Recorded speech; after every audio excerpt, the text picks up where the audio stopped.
mismo. Ahora vamos a ver esta clasificación que se le da pues al bebé con respecto a las semanas de gestación.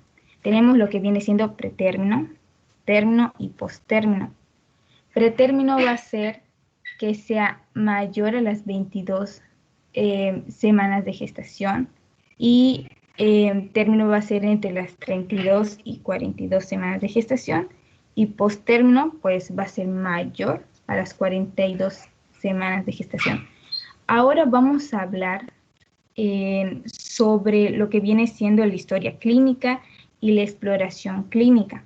Esto lo va a explicar pues nuestra compañera Lolbe, que nos va a hablar a fondo sobre estos aspectos.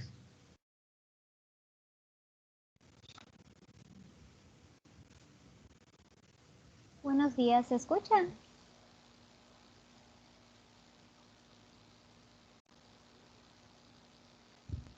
Sí, sí se escucha.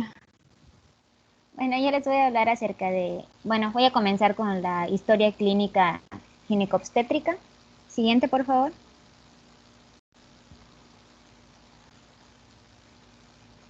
Solo para mencionar, los componentes de la atención prenatal, pues son la historia, ya sea la completa y la actualización que se va dando a medida que avanzan los meses, el examen físico y las pruebas de laboratorio.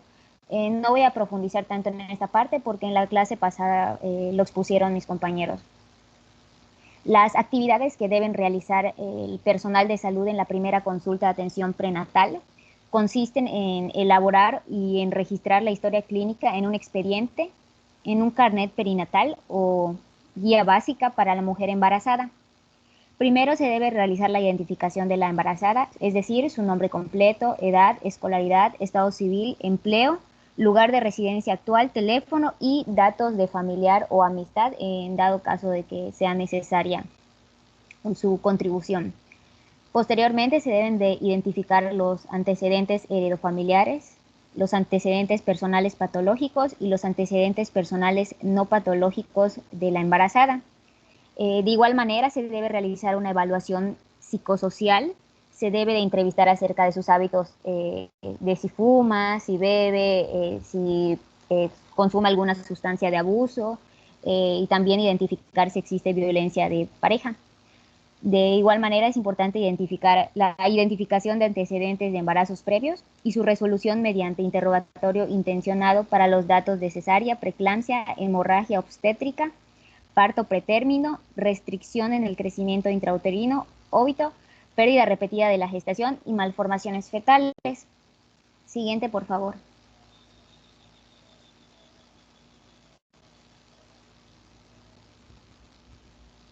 Posteriormente se debe de realizar el diagnóstico del embarazo por el método clínico, por laboratorio, es decir, prueba inmunológica de embarazo en la orina o en el suero, o por medio de un ultrasonido. Se debe de calcular la edad gestacional y la fecha probable del parto mediante el uso de uno de los siguientes métodos que aparecen. El primero es que al primer día de la fecha inicial de la última menstruación se le agregan 7 a 10 días y al mes se le deben de restar 3. La siguiente opción es que a partir del primer día de la fecha de inicio de la última menstruación se contarán 280 días, esa será la fecha probable del parto. Y en algunos casos, cuando hay dudas o se desconoce la fecha inicial de la última menstruación, el ultrasonido es un auxiliar para la estimación de la edad gestacional. En lo que respecta a la exploración física, que es lo que continúa, el examen físico general debe de ser cuidadoso, debe de estar completo y debe de tener los siguientes datos: los signos vitales, el peso, la talla, evaluación del estado de nutrición, la exploración bucodental, exploración mamaria, como se puede observar en las imágenes, auscultación cardíaca materna, medición del fondo uterino, medición de la frecuencia cardíaca fetal y toma de citología cervicovaginal si se requiere. Siguiente, por favor.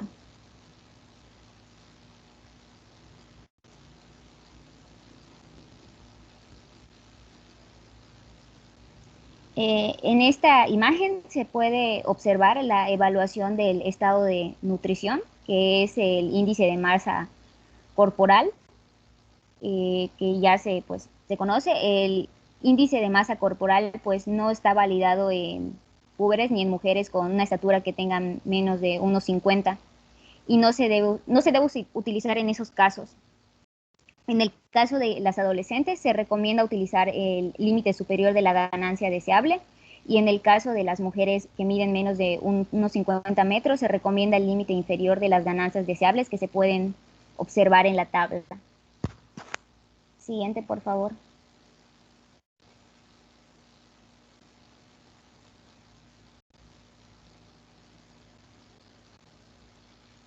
El examen pélvico es una parte fundamental pues, de la exploración física en estos casos. Se visualiza el cuello uterino empleando un espéculo lubricado con agua tibia o con gel lubricante a base de agua. La hiperemia pasiva roja azulada del cuello uterino es característica, sin embargo, por sí sola no es un diagnóstico del embarazo. Y también se ubican los quistes de Nabot porque estos pueden encontrarse prominentes. El cuello uterino normalmente no se encuentra dilatado, excepto en el orificio interno. Es importante identificar las anomalías citológicas y el examen bimanual se completa mediante la palpación, prestando atención a la consistencia, longitud y dilatación del cuello uterino. También se le debe de prestar atención al tamaño uterino y anexial, a la constitución ósea de la pelvis y a cualquier anomalía vaginal o perianal. Las lesiones del cuello uterino, la vagina o la vulva también se evalúan si es necesario por colposcopía, biopsia, cultivo o examen de campo oscuro. También es importante visualizar la región perianal y realizar un examen rectal digital si se requiere en dado caso de que la paciente se queje por dolor rectal, por sangrado o por la presencia de alguna masa. Siguiente, por favor.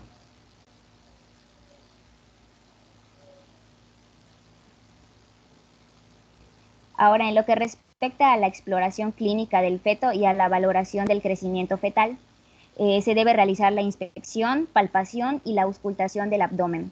En lo que respecta a la inspección, se debe de identificar la forma, el volumen, la simetría, el estado de la superficie y los movimientos fetales, que en ocasiones se pueden percibir a través de la pared abdominal de la embarazada. En lo que respecta a la palpación, se debe de ubicar la forma y volumen del útero, medición de la altura del fondo uterino, tono y características de las contracciones uterinas cuando estas están presentes. La medición se efectúa con una cinta métrica desde el borde superior de la sínfisis del pubis hasta el fondo uterino, siguiendo la curvatura de la superficie abdominal. Y en el caso de la auscultación del abdomen, se debe de investigar la vitalidad fetal, la frecuencia y el ritmo de los latidos cardíacos fetales, ya que estos nos informan el bienestar fetal o, en dado caso, por el contrario, del sufrimiento fetal. La auscultación del foco fetal es posible después del primer trimestre del embarazo, cuando el fondo uterino ya ha rebasado la sínfisis del pubis. Siguiente, por favor.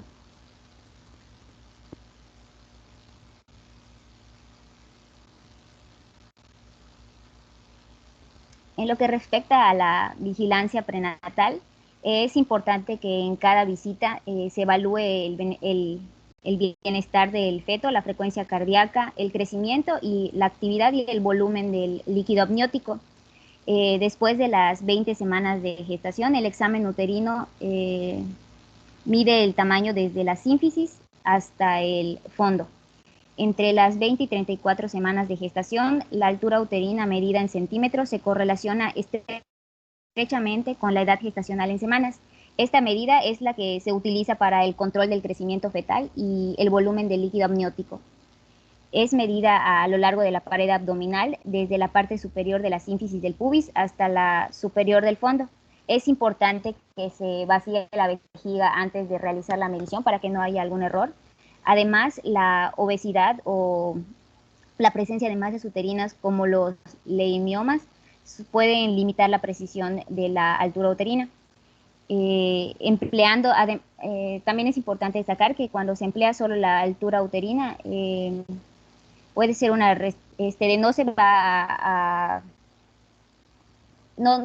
cuando se emplea solo la altura uterina, es posible que la restricción del crecimiento fetal no se diagnostique.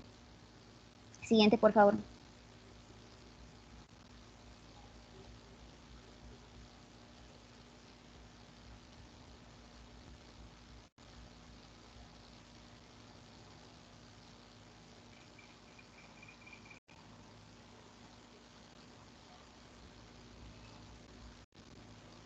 Con respecto a los sonidos del corazón fetal, en el caso de los instrumentos que incorporan el ultrasonido Doppler, se emplean para detectar la acción del corazón fetal, y en ausencia de obesidad materna, los sonidos cardíacos casi siempre se detectan en la semana 10. La frecuencia cardíaca fetal oscila entre los 110 y los 160 latidos por minuto, y por lo general se escucha como un sonido doble cuando se utiliza un estetoscopio estándar no amplificado. El corazón del feto por lo general es audible a las 20 semanas en el 80% de los casos, y alrededor de las 22 semanas se espera que los sonidos del corazón ya se escuchen totalmente. Debido a que el feto se mueve libremente en el líquido amniótico, el sitio en el que se escuchan mejor los latidos cardíacos del feto en el abdomen materno varían debido a este movimiento del feto en el líquido. Además, con la auscultación ultrasónica se puede escuchar el suflé fúnico, que es un sonido agudo y silbante que es sincrónico con el pulso fetal, y también se puede escuchar el suflé uterino, que es un sonido suave que sopla sincrónico con el pulso materno. Siguiente, por favor.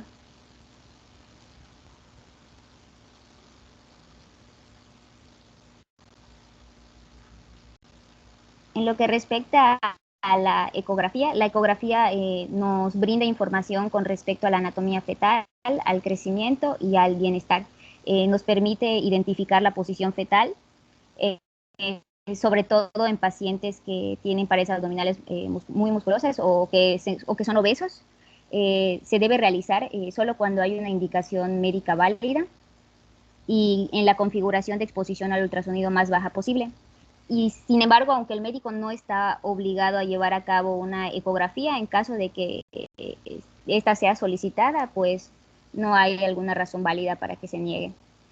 En comparación con los exámenes dactilares, la ecografía para la determinación de la posición de la cabeza del feto durante el parto en la segunda etapa es más precisa. Siguiente, por favor.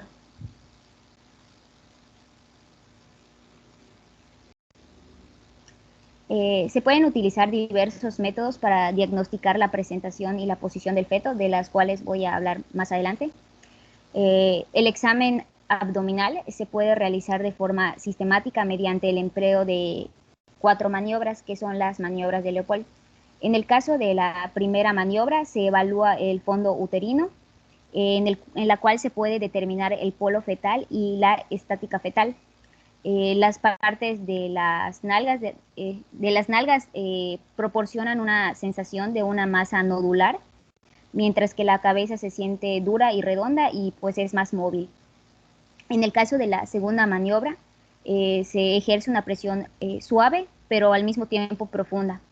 Y por un lado se siente una estructura dura y resistente, que es la espalda, y por otro lado se sienten las extremidades fetales, que son numerosas partes móviles, que son pequeñitas y se sienten irregulares.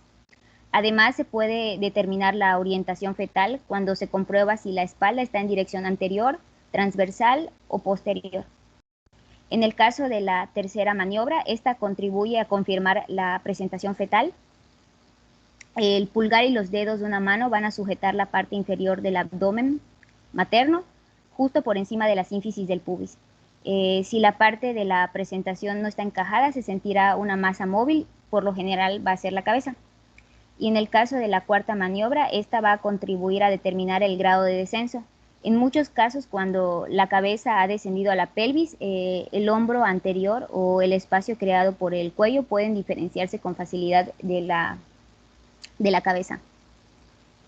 Siguiente, por favor.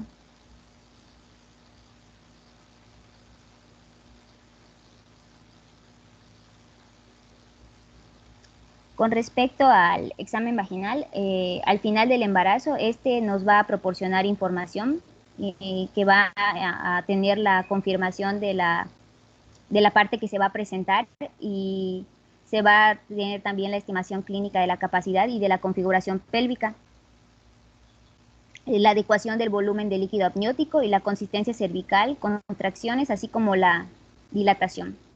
El examen vaginal se debe de realizar, si es posible, en cierto orden, que son 4 movimientos. Primero, el examinador va a insertar los dedos en la vagina y va a encontrar la parte de cómo se está presentando el bebé. Segundo, si la presentación es de vértice, los dedos se deben dirigir hacia atrás y posteriormente se deslizan hacia adelante sobre la cabeza del feto hacia la sínfisis materna durante el movimiento. Los dedos cruzan necesariamente la sutura sagital y su curso lineal está trazado. En tercer lugar, se van a determinar las posiciones de las dos fontanelas, la anterior y posterior, que se encuentran en cada extremo de la sutura sagital. Y en cuarto lugar, el grado en que la parte de la presentación ha descendido a la pelvis también se pueden establecer en este momento. Con el uso de estas maniobras se van a determinar diversas suturas y fontanelas. En las imágenes, en la primera imagen se puede observar la localización de la sutura sagital mediante el examen vaginal.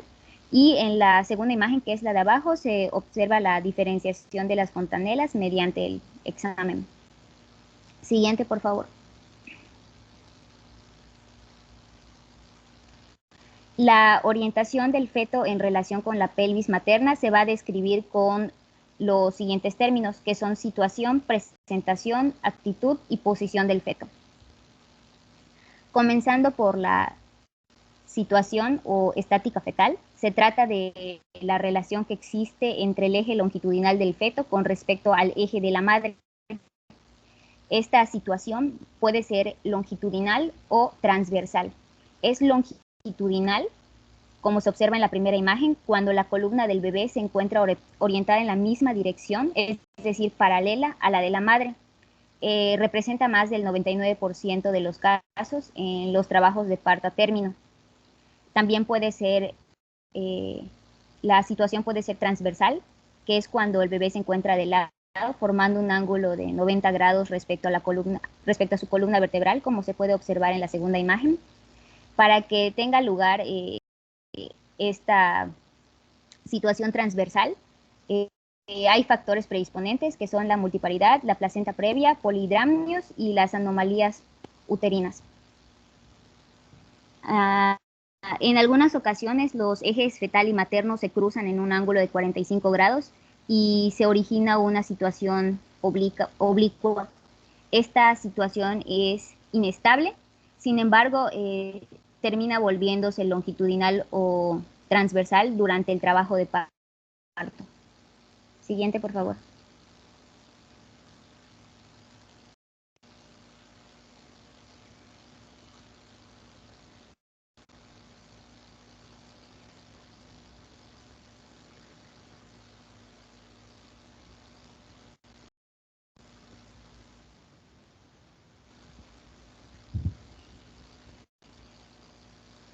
En el caso de la presentación fetal, se trata de la parte que se presenta, es la porción del cuerpo fetal que se encuentra más avanzada dentro del conducto del parto o que se encuentra más próxima.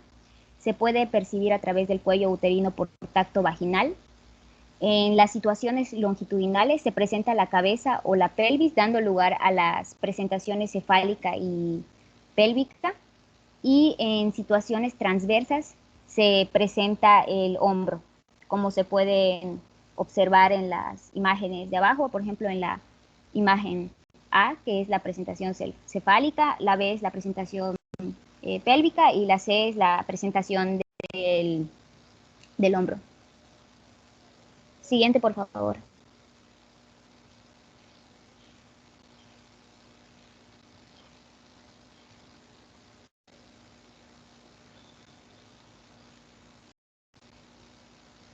En lo que respecta a la presentación cefálica, esta se va a clasificar de acuerdo a la relación entre la cabeza y el cuerpo.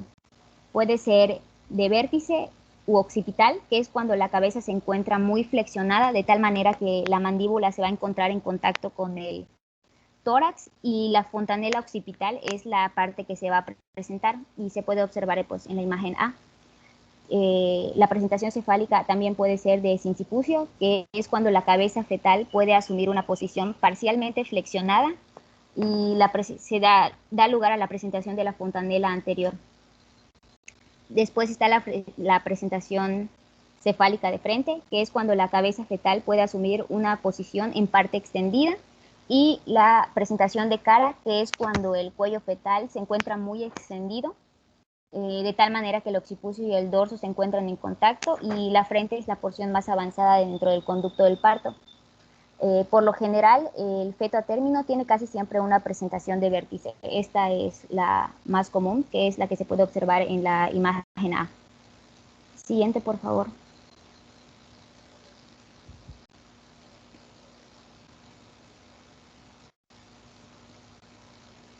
En lo que respecta a la actitud o hábito fetal, esta se trata de la postura característica que el feto va a adoptar en los últimos meses del embarazo.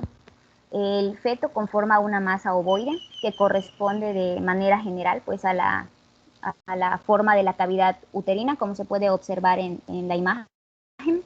El feto se flexiona sobre sí mismo de tal manera que la espalda va a quedar convexa. La cabeza se va a flexionar mucho, de manera que el mentón se encuentra casi en contacto con el tórax. Los muslos se van a flexionar sobre el abdomen y las piernas van a doblarse a la altura de las rodillas. Y en las presentaciones cefálicas, los brazos por lo general se cruzan sobre el tórax o se ubican de modo paralelo a los lados, de tal manera que el cordón umbilical se encuentra entre las extremidades. Esta postura es un producto que tiene lugar debido al crecimiento del feto, porque se acomoda en la cavidad uterina. Siguiente, por favor.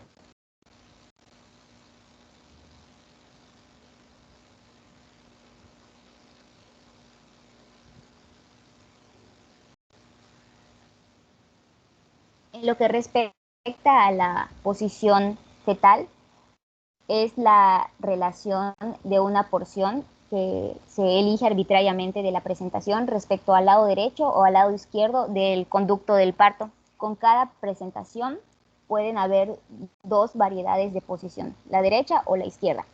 El occipucio, el mentón y el sacrofetales van a ser los puntos que van a determinar las presentaciones de vértice, cara y pélvica respectivamente. Y debido a que las presentaciones pueden adoptar las formas de posición izquierda o derecha, hay variedades occipitales, mentonianas y sacras izquierdas y derechas. Y debido a que las variedades derecha o izquierda pueden dirigirse en sentido anterior, transverso o posterior, van a terminar existiendo 6 posibilidades de ubicación para cada una de las 3 presentaciones. Siguiente, por favor.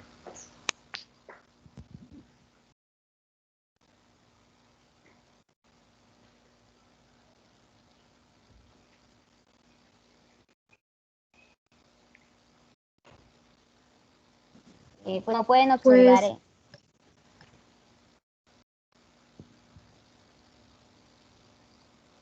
Pues, está bien, ya pueden avanzar. Solo era una imagen que mostraba las 6 posibilidades de una de las presentaciones. disculpa, Lore.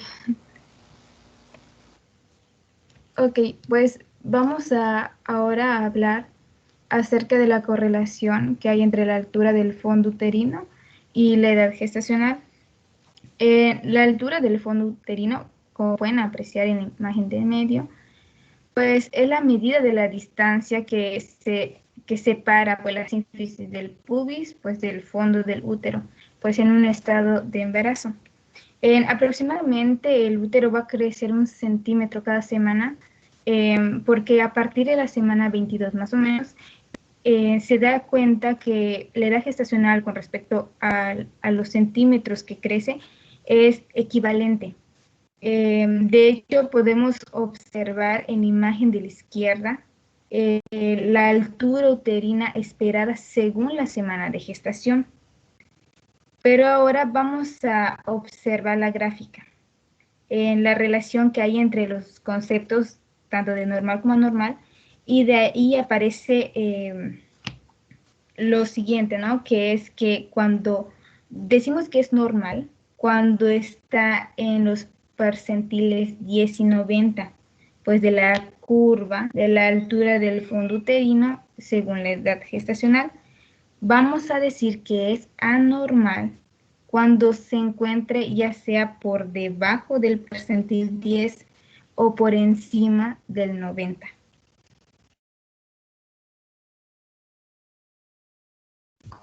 algunas medidas preventivas. Disculpen. Se debe aplicar la primera dosis de toxoide antitetánico, pues preferentemente antes de la semana 14. La segunda debe ser entre la 4 y la 8 semanas después de la primera aplicación. De hecho, para prevenir los defectos del tubo neural, es importante que se prescribir 0.4 miligramos de ácido fólico y micronutrientes desde el periodo mínimo de 3 meses previo a la primera consulta y durante todo el embarazo. Hay que promover en mujeres de embarazo de bajo riesgo mínimo 5 consultas prenatales.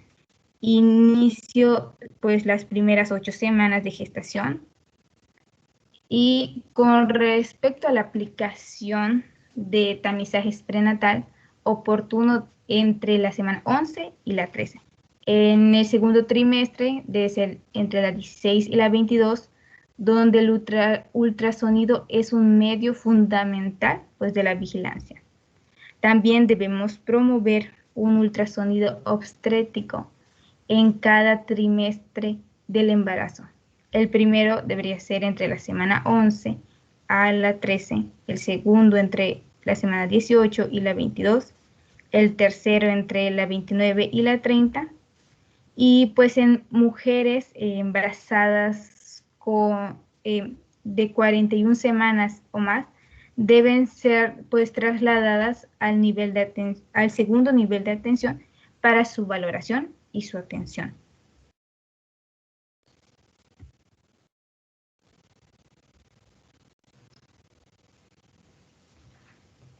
Ahora nuestro compañero nos va a explicar lo que viene siendo la identificación oportuna del riesgo preconcepcional y obstétrico. Sí. ¿Le puedes cambiar, por favor? Sí. Gracias. Bueno, primero se tienen que definir dos conceptos. Lo que es el factor de riesgo, que va a ser la característica que podríamos identificar en una mujer embarazada y que puede afectar el curso de la gestación. Y el embarazo de alto riesgo. Este va a ser el embarazo en el que se van a identificar estas características, factores epidemiológicos, patologías ginecobstétricas o enfermedades que ocurren durante el embarazo. Y esto puede determinar el aumento de la morbimortalidad materna y perinatal. ¿Me puedes cambiar, por favor? Ahora, para poder encontrar estos factores de riesgo, se tiene que tener una consulta prenatal con enfoque de riesgo. Aquí se van a identificar los factores que aumenten la probabilidad de que la mujer embarazada o el producto experimenten alguna complicación, y se dividiría en dos grupos, las embarazadas de bajo riesgo y las embarazadas de alto riesgo. Ser clasificado como embarazada de bajo riesgo no te exime de que esta persona puede evolucionar a un embarazo de alto riesgo. Alrededor del 20 y 30% de todos los embarazos tienen factores de riesgo que podrían complicar la gestación. Siguiente, por favor. Ahora, esto se va a dividir en factores de riesgo obstétricos, que trae el riesgo potencial, y se subdivide en factores preconcepcionales. Aquí la paciente va a tener la característica de riesgo, pero podría no presentarse, o sea, permanecer silente y no afectar de ninguna manera cómo evoluciona el embarazo. Y el riesgo real, estos van a ser factores que se presenten en el embarazo, en el parto, posparto o en el recién nacido. Ahora, estos factores pueden estar presentes desde antes del embarazo, durante el embarazo o después del parto. Siguiente, por favor.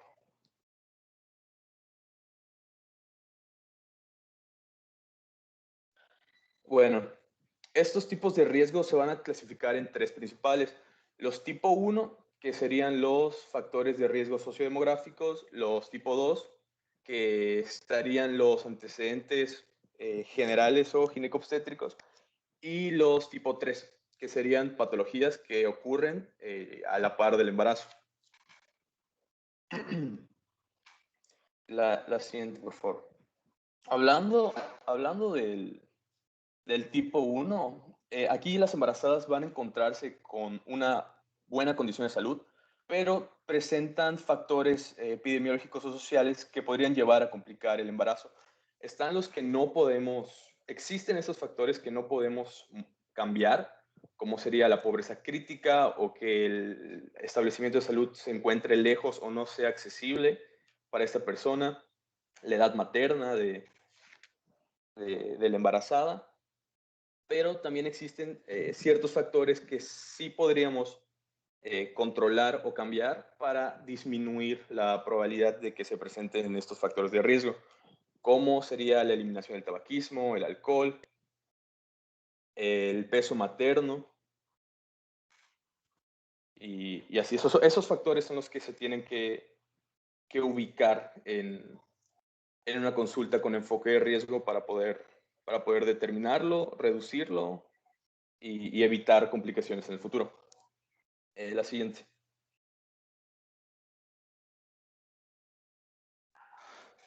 Ahora, hablando del riesgo tipo 2, estas embarazadas igual van a tener una buena condición de salud, pero ya tienen antecedentes de complicaciones ginecobstétricas o perinatales.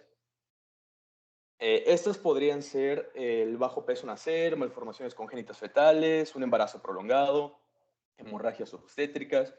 Y lo que ocurre con este tipo de riesgos es que se tiene que identificar al momento de hacer la historia clínica para tratarlos, reducirlos y que la probabilidad de que vuelvan a ocurrir sean menores, ya que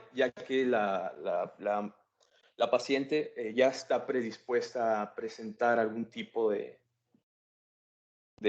alguno de estos riesgos y complicar el embarazo, que se complique el embarazo.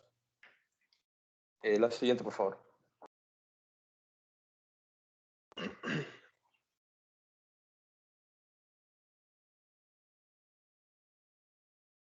Por último están los riesgos de tipo 3, que se van a dividir en dos. El primero sería estos son los riesgos más peligrosos. El primero sería la gestación con patología ginecobstétrico-fetal y se caracteriza por rotura de membranas, rotura prematura de membranas, el parto pretérmino, desprendimiento de la placenta o la placenta previa. Y también se encuentra la gestación con patología que va a afectar la salud materna. O sea, son las condiciones que la mamá presenta, que la madre presenta ya, o sea, aunque esté antes del embarazo, podrían ser enfermedades oncológicas, cardiopatías, diabetes, anemia. Este es el más peligroso y es más complicado, ya que estas no es que se puedan evitar porque ya están ocurriendo. O sea, es algo que no se puede reducir, solo tratar. La siguiente, por favor. Y por último, serían las conclusiones de este tipo de consultas, es que identificar estos factores, el objetivo de estas consultas es disminuir la mortalidad materna y perinatal. Ahora, identificar el riesgo debe ser de lo más precoz que se pueda, porque mientras antes sean identificadas, antes sean tratadas estas complicaciones, disminuye la probabilidad de presentar complicaciones para la madre y el producto. Y conforme pase el tiempo, en las diferentes consultas debe de evaluarse estas clasificaciones del riesgo, porque para actualizar el estado de la paciente y ver si no evoluciona de embarazo de bajo riesgo a alto riesgo o viceversa. Y ya, sería todo.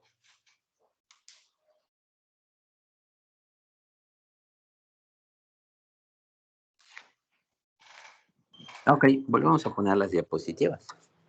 Bueno, en general, la norma oficial mexicana 007 es la que rige la vigilancia del embarazo, parto y puerperio. Nosotros como médicos tenemos varios lineamientos que debemos de cumplir para estar dentro de lo que es teóricamente correcto, pero además dentro de lo legal. Entonces,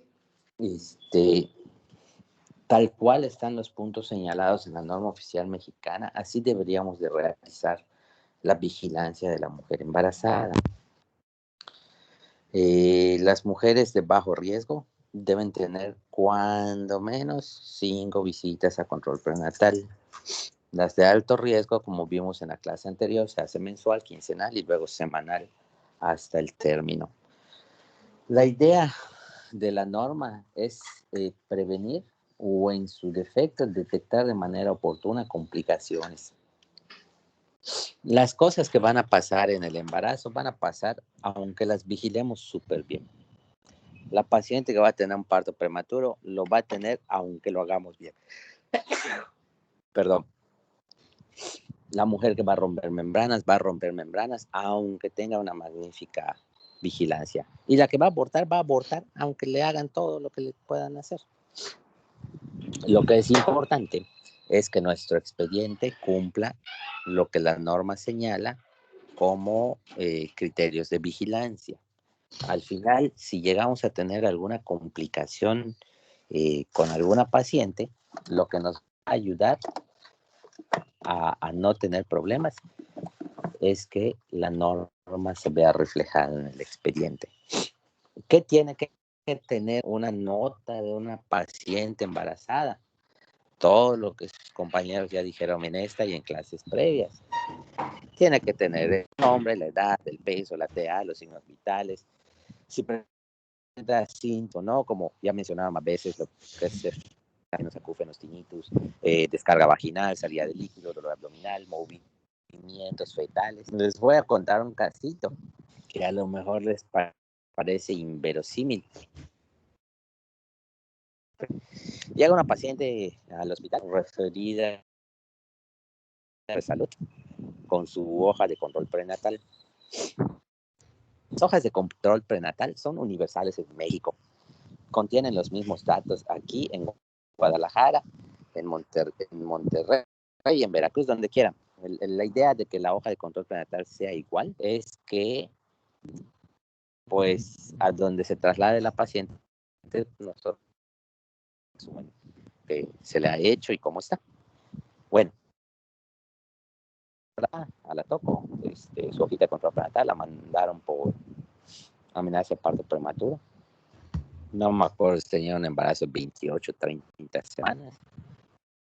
Revisamos, palpamos y no se siente nada. Le hacemos ultrasonido y tómala, no estaba embarazada. ¿Qué es lo que tenía la paciente? Una pseudociesis, un embarazo psicológico. Pero tenía control prenatal con ocultación de frecuencia cardíaca, movimientos fetales, presentación, situación, y nunca estuvo.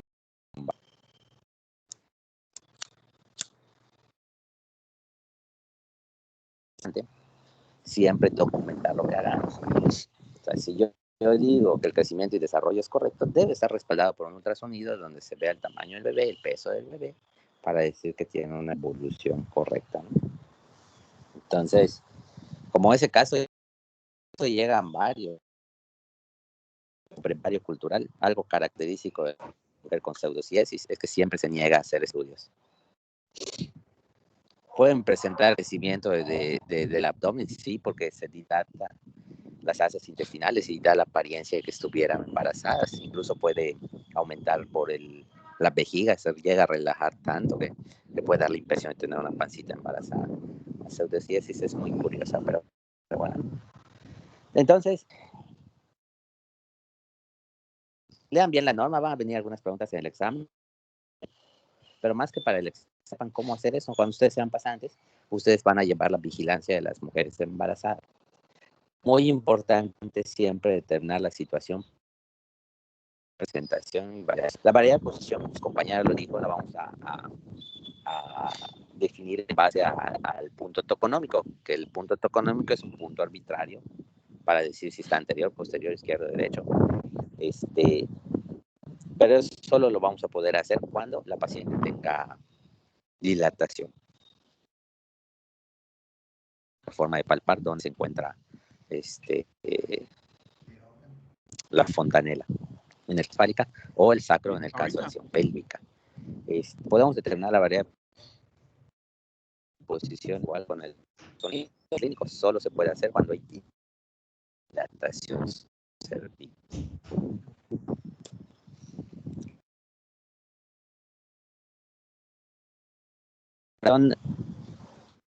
Parto o cuando la paciente presenta humor. Ojo, es muy importante, la paciente que presenta sangrado,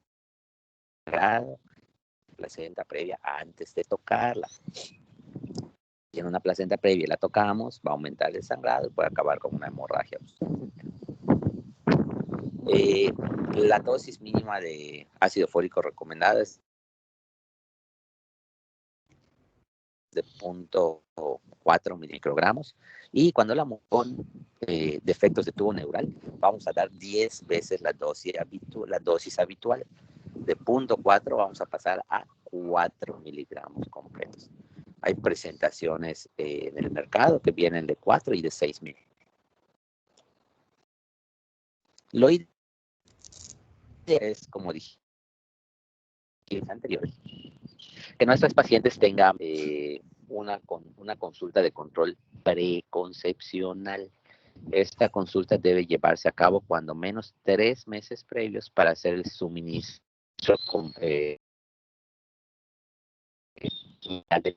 pues, el correcto desarrollo de nuestro bebé. ¿Ok? Es compañía muy claro, así se debería de hacer.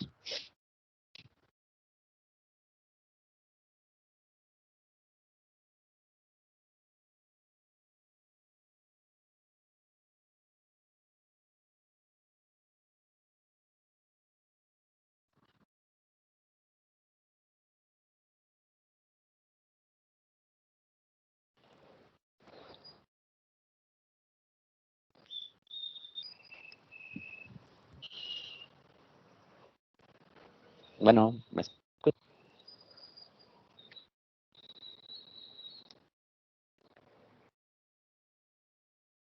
Bueno. Sí, es que sí se escucha. Sí, doctor.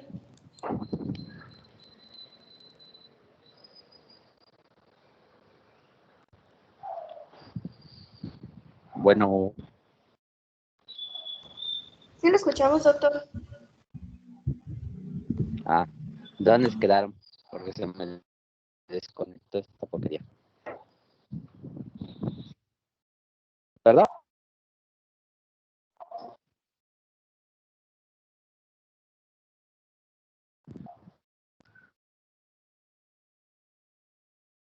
¿Alguna pregunta?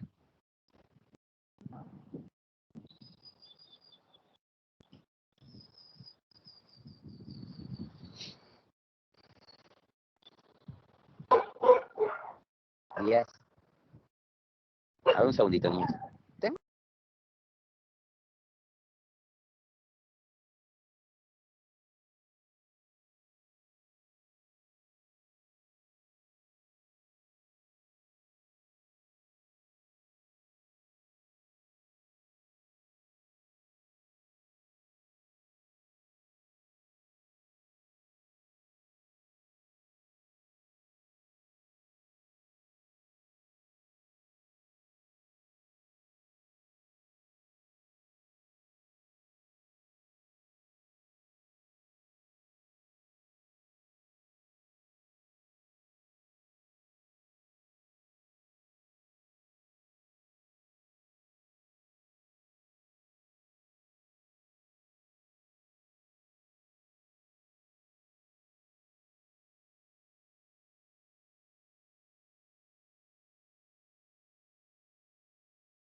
Chicos, ya se desconectó el doc. Que nos vemos la próxima clase el jueves.